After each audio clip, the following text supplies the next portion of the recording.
पण भारतीय जनता पक्षाचे सध्याचे मुख्यमंत्री देवेंद्र फडणवीस म्हणतात आपल्या युतीविषयी ही करप्शन आणि कन्फ्युजनची युती आहे. यांचा सगळ्यांचा डोलारा जो आहे ना, या सगळ्यांचा डोलारा हा नरेंद्र मोदींवरती अवलंबून आहे. बरं का?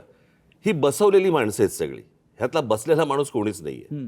आणि बसवलेला जो माणूस असतो ना, तो फक्त धन्याचा ऐकतो, मालकाचा ऐकतो. त्याच्यामुळे मालक जे सांगेल त्याप्रमाणे काम करायचं, त्या सगळ्या गोष्टी करायच्या. त्याच्यामुळे मला काही त्यांच्या बोलण्याला काही लॉजिक आहे असं मला वाटत नाही. आणि भ्रष्टाचाराच्या गोष्टी तर फडणवीसांनी करूच नाहीत ना.